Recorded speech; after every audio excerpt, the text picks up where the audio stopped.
Bonjour à tous et à toutes, j'ai le plaisir de te retrouver pour ce nouveau podcast où je vais te parler aujourd'hui des disques durs. Nous avons tous en nos ordinateurs, n'est-ce pas, des disques durs qui sont là pour stocker nos données. Mais sais-tu comment est fait un disque dur? Alors un disque dur, quand tu vas l'ouvrir, tu vas découvrir que il n'y a pas qu'un seul disque. C'est une série de disques très fins, empilés les uns sur les autres, avec un genre de petite aiguille qui va être là pour graver les données sur le disque dur. C'est-à-dire qu'un disque dur forme un monobloc de multidisques collés les uns contre les autres. Ce qui amène à se poser des questions. Parce que, à partir du moment que tu sais qu'un disque dur, quand il écrit une donnée, c'est-à-dire par exemple tu crées une lettre, le disque dur va écrire une donnée sur ton disque dur. À ce moment-là, cette donnée-là va être donc inscrite, puis tu vas utiliser la lettre, tu vas l'envoyer par exemple par la poste et tu vas juger qu'elle ne sera plus utile, donc tu vas jeter cette lettre physiquement sur ton bureau de Windows. À ce moment-là, tu vas créer un trou de données dans ton disque dur. Et il est utile de temps en temps de faire ce que l'on appelle une défragmentation de disque dur. Seulement pour les systèmes Windows. Parce que si tu utilises des systèmes Linux, tu n'auras pas le souci du trou de données provoqué par la suppression du fichier. Puisque ce truc... Attends, il faut que je supprime... que je quitte Discord. Non, comment je fais? Parce que Discord me casse les pieds. En fait, t'entends un fond sonore, c'est Discord qui m'embête.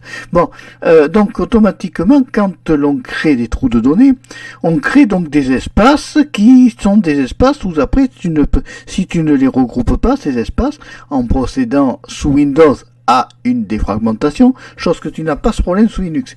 Linux, par défaut, ne va pas créer de trou de données quand tu effaces un fichier sur ton disque dur. Alors, c'est quand même un certain avantage parce que ça t'évite d'avoir des espaces pris qui ne servent à rien et qui peuvent te faire perdre de l'espace utile dans ton disque dur. Alors c'est intéressant de savoir que quand on utilise Windows, eh bien chaque fois que tu vas jeter un fichier, que tu vas désinstaller un logiciel sur ton ordinateur, que tu vas supprimer des trous, ce qu'on appelle aussi des clusters, tu vas créer des trous qui vont créer des trous de données et qui vont prendre de la place sur ton disque dur. Donc pense à régulièrement défragmenter ton disque dur sous Windows 10, que ce soit sous Windows 10, sous Windows XP, sous Windows Vista, enfin n'importe quelle version de Windows, tu es obligé de défragmenter à un moment donné. L'option de défragmentation permet de regrouper tous les blocs, si tu veux, tous les espaces qu'il y a entre les blocs virtuels de ton disque dur en un monobloc. Ce qui fait que tu vas récupérer donc de l'espace libre qui va être utile pour restocker des données, puis les effacer et puis voilà, c'est la vie de l'ordinateur. C'est un éternel recommencement et automatiquement on recommence à stocker et à effacer des trucs dans les ordinateurs, c'est classique et malheureusement on n'a pas trop le choix parce qu'en fait c'est basé que sur ça. Il est vrai que de nos jours on a de plus en plus besoin de nos ordinateurs, nous avons de plus en plus de fichiers à traiter, puisqu'on nous impose la dématérialisation des fichiers, nous n'avons pas choisi, donc on est obligé d'avoir de plus en plus de fichiers générés et effacés évidemment parce qu'automatiquement plus on génère de fichiers, plus on les efface. Et puis voilà, donc c'était juste une explication comme ça que je voulais te donner sur le disque dur. Le disque dur donc est rien d'autre qu'une unité de stockage utile, parce que si t'as pas de disque dur sur l'ordinateur, c'est mort, tu pourras plus t'en servir. Et voilà, et c'est-à-dire que voilà, c'est pratique. C'est pratique, mais il y a des contraintes, surtout sous Windows. Sous Linux, c'est vrai qu'il n'y a pas du tout de contraintes au niveau de la défragmentation et tout ça.